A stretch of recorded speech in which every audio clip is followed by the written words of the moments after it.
My dad yelled in front of everyone at my graduation, "You'll never amount to anything." I smiled, took a deep breath, and said nothing, but I promised myself I'd prove him wrong.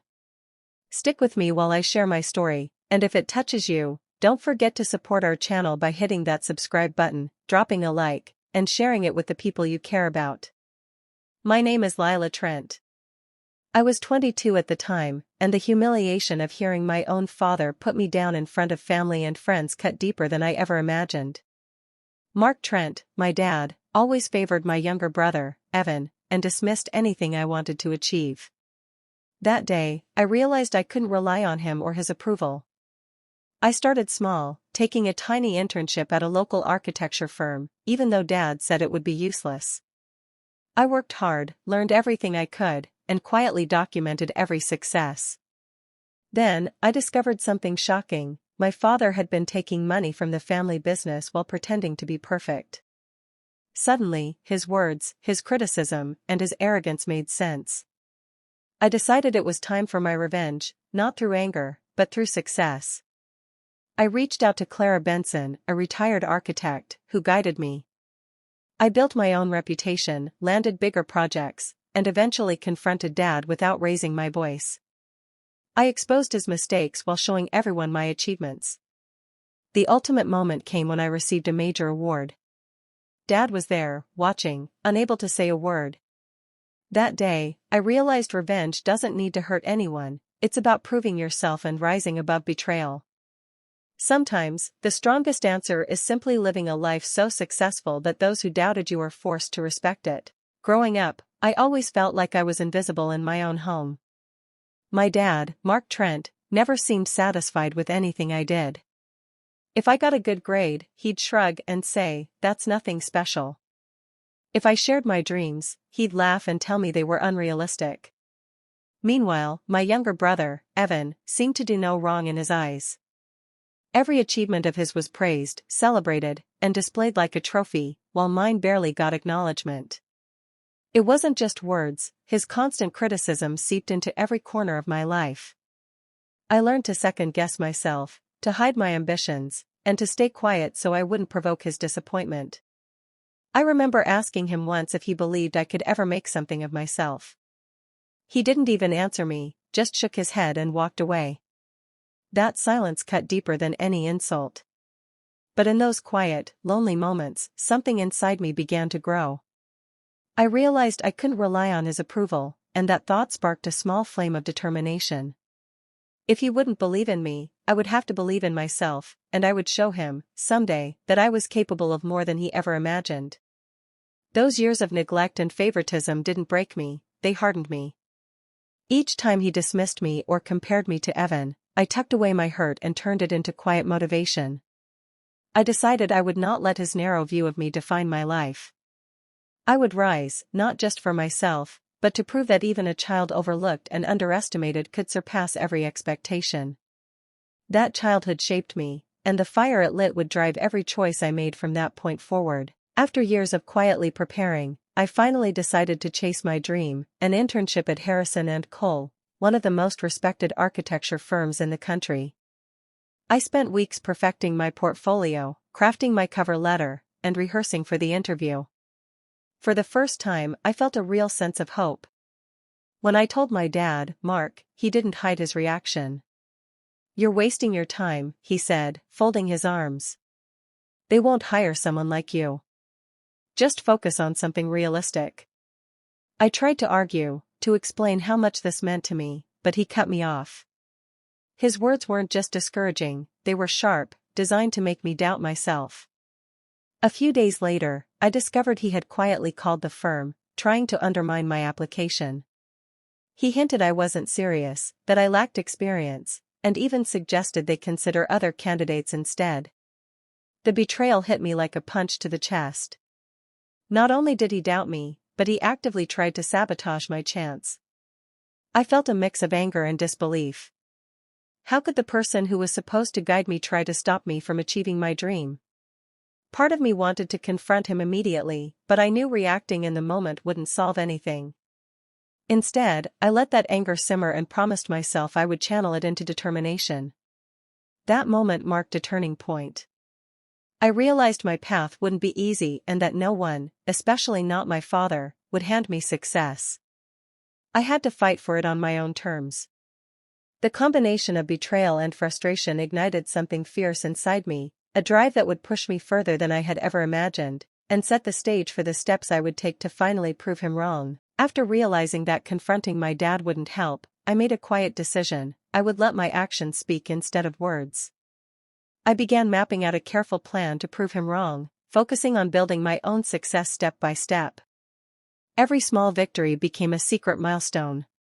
When I completed a challenging design assignment at a local firm, I documented it meticulously: photos, notes, client feedback, anything that could show tangible proof of my abilities.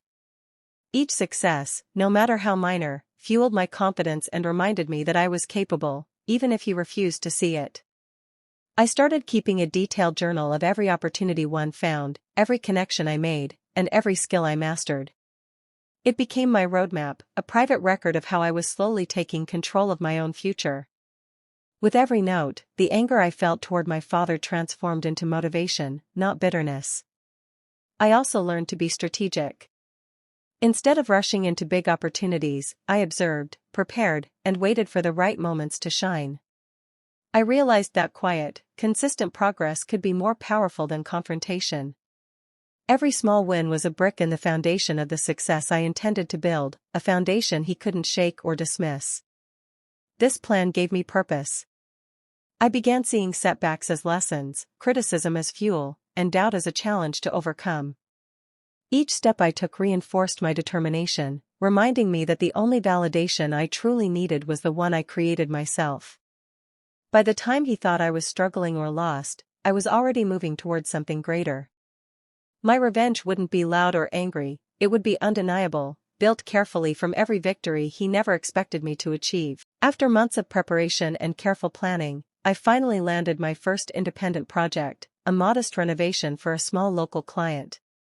It wasn't glamorous, but it was entirely mine, and I was determined to pour everything I had into it. I stayed late, sketched every detail, and pushed myself to make it exceptional. When I presented the final plans to my mentors at the firm, their reactions surprised me. They were impressed by my creativity, attention to detail, and ability to manage the project independently. For the first time, I felt recognized for my own effort, not compared to anyone else. Their encouragement was a spark that made all the long nights and sacrifices feel worthwhile. The next day, Mark somehow heard about the project. True to form, he dismissed it. "It's just a small job," he scoffed. "Don't get your hopes up, real work is much harder." His words stung, but instead of arguing or seeking validation, I smiled quietly. I knew the truth: this was the beginning of something bigger, and his judgment meant nothing against real progress. I documented every step secretly: photos of the finished work, notes on client feedback, even the emails with compliments from mentors. Each record became part of a private archive, proof that I was capable of achieving real results on my own. That moment was exhilarating. For the first time, I tasted the satisfaction of independent success, free from anyone's expectations or criticism. It was a small victory, yes, but it fueled my determination to aim higher. I realized that progress, no matter how modest, was my way to quietly build the life and recognition that had been denied to me for so long. One evening, while going through some old family documents for personal research, I stumbled upon something I never expected. Hidden in the files were financial records that didn't add up.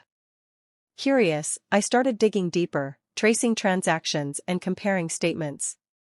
What I uncovered shocked me to my core. My father, Mark, had been siphoning money from the family business for years. He had always painted himself as a man of integrity, lecturing me about honesty and responsibility. He presented himself as the moral compass of our family, but behind closed doors, he was betraying everyone's trust for his own gain. I couldn't believe how carefully he had masked his actions, making sure no one noticed while he maintained a spotless reputation. Suddenly, the pieces fell into place. Every harsh word he had said to me, every dismissal of my efforts, every time he undermined my confidence, it wasn't just favoritism or cruelty. His constant criticisms had been a way to assert control and deflect attention from his own wrongdoing. He had built me up as a target, someone to blame, while he secretly enriched himself at our family's expense. The shock was overwhelming. I felt anger, betrayal, and a bitter clarity all at once. The man who had claimed to guide me, who had mocked my dreams, was the very embodiment of deceit. But beneath the anger, I also felt a strange sense of resolve. This discovery didn't just expose his dishonesty, it gave me a new perspective and a renewed determination. If he thought his actions would go unnoticed, he was wrong. I realized that the same careful attention I had been applying to my own success could now be used to confront this betrayal. I knew what I had to do, and I would make sure it mattered. Realizing I couldn't face the challenges ahead alone, I decided to seek guidance from someone with experience. That's when I reached out to Clara Benson, a retired architect known for her sharp mind and successful career. I had met her briefly at a community event years ago, and I remembered her reputation for mentoring young talent. Clara agreed to meet, and from the first conversation, I knew I had found the guidance I desperately needed. She listened carefully to my goals and the obstacles I faced, offering insight without judgment. Her calm confidence made me feel capable in ways I hadn't before. Under her mentorship, I learned advanced strategies for managing projects, negotiating with clients, and presenting designs in ways that impressed even the most critical eyes. Clara also helped me navigate professional networks and leverage opportunities connected to the family business, without my father knowing. She taught me how to act strategically, building influence quietly while avoiding unnecessary attention or confrontation. Together, we devised a plan to strengthen my professional reputation. Clara encouraged me to take on projects that showcased my creativity and skill, while subtly positioning me in circles that had been dominated by my father. Every step was deliberate, every decision had purpose. Her mentorship wasn't just technical, it was empowering. She reminded me that success isn't about proving someone else wrong, it's about proving to yourself that you're capable. With Clara's support, I began to see a future where I could achieve more than I ever imagined, independent of my father's judgment. For the first time, I felt like I had an ally who truly believed in me.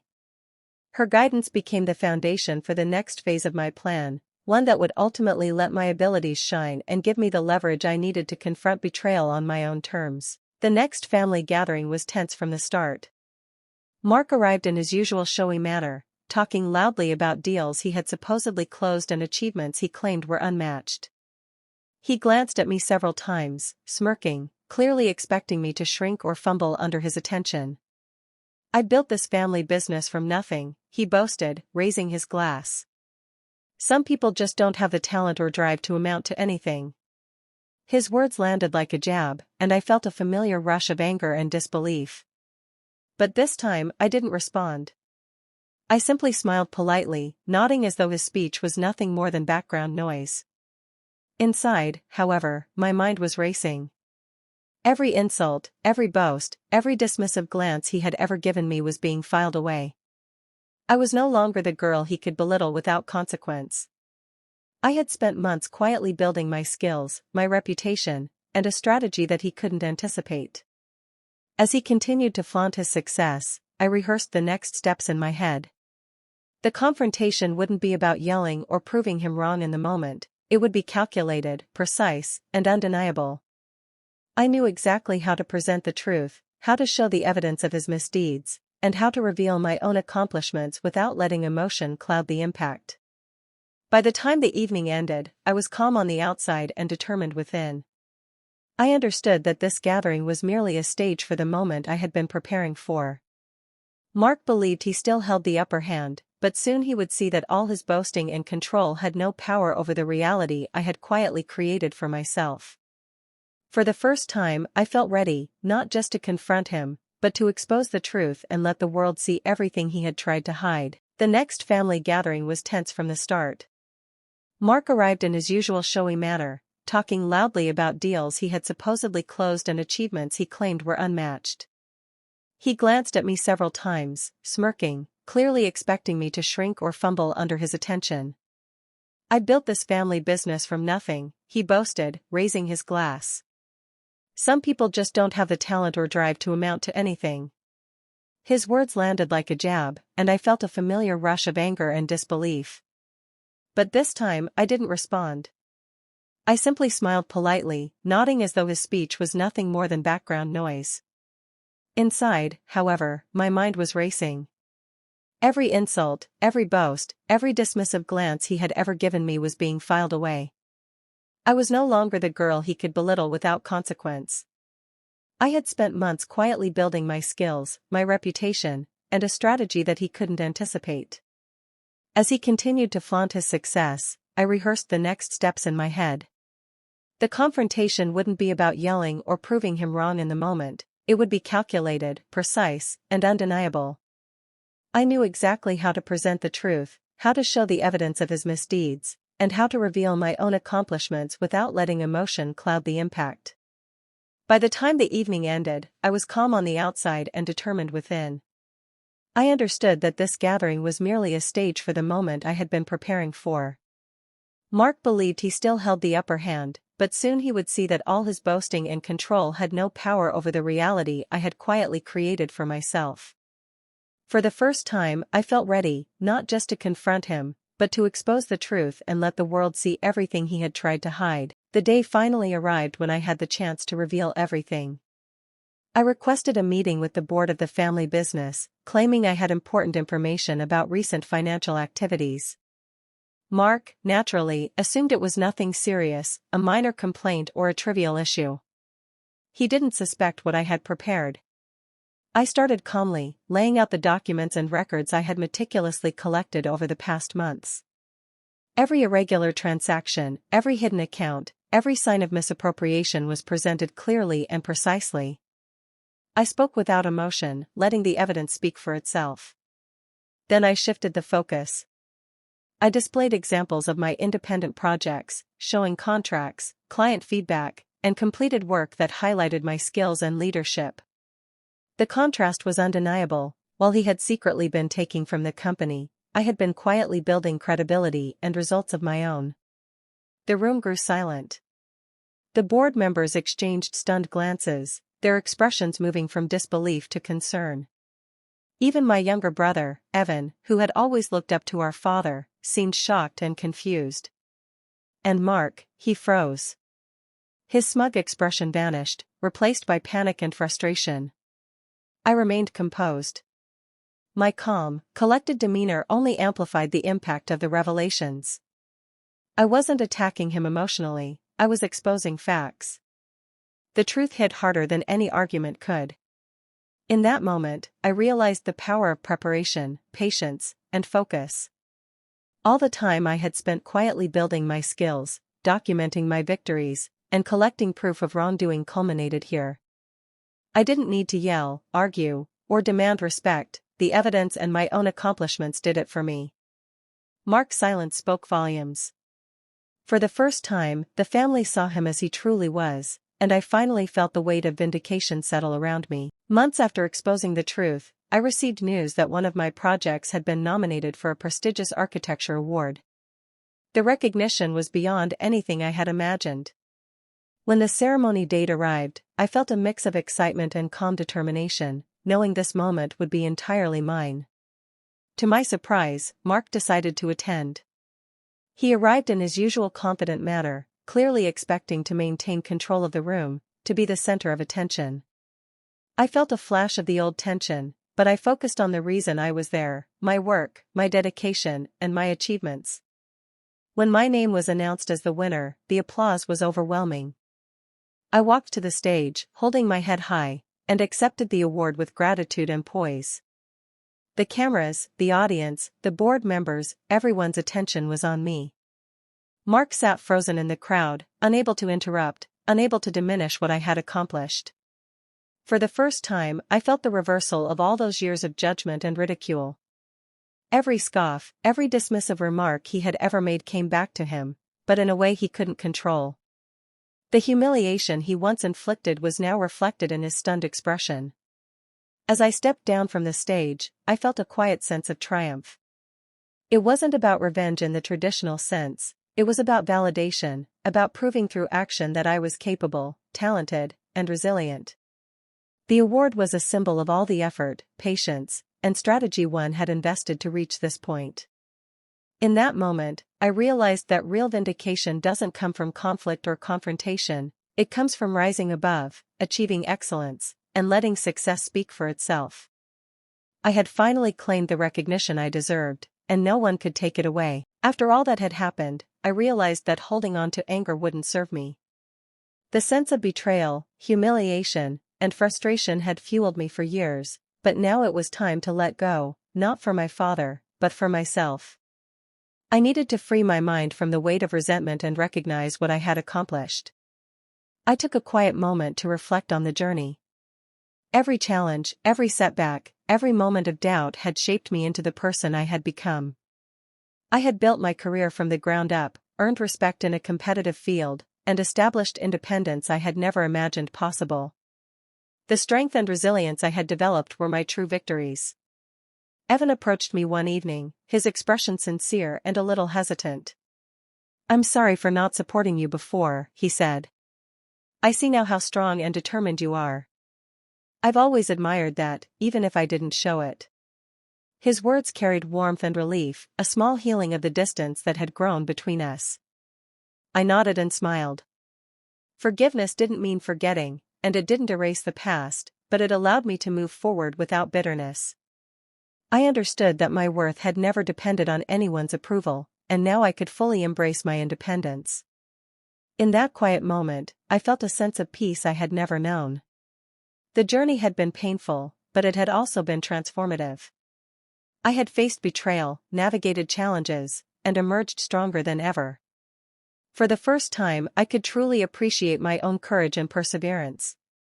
I was no longer defined by anyone else's expectations or mistakes, only by the choices I had made and the life I had built for myself. Looking back on everything, I realize now that the hardships and betrayals I faced weren't just obstacles, they were lessons in disguise. Every moment of doubt, every attempt to undermine me, became a catalyst for growth. I discovered strength I didn't know I had, and a resilience that carried me through challenges I once thought impossible. I've learned that revenge doesn't need to be loud, vengeful, or cruel. True vindication comes from building something meaningful, proving your abilities, and living in a way that reflects your true worth. Every step I took to grow professionally, every decision I made to establish independence, was a form of quiet, deliberate justice. It wasn't about hurting anyone, it was about rising above the limitations others tried to impose on me. This journey has taught me patience, strategy, and the power of self-belief. Betrayal can feel devastating in the moment, but it can also ignite a determination that transforms fear into ambition. What once seemed like setbacks became the foundation for my achievements. To anyone listening, remember this: the people who doubt you or try to hold you back cannot define your potential. You have the power to shape your own path, to prove your strength through actions rather than arguments. Success and perseverance speak louder than any insult or criticism. Sometimes the most satisfying revenge isn't in confrontation or exposing someone, it's in living a life so remarkable that those who once doubted you can only watch in awe. That is what I have learned, and that is the life I have chosen to create. I hope my story shows that betrayal can be transformed into motivation, and that the most powerful victories are those that leave a lasting impact without compromising your integrity. Do you think I did the right thing by proving myself instead of confronting him directly, or should I have given him another chance? I'd love to hear your thoughts in the comments, and subscribe for more stories.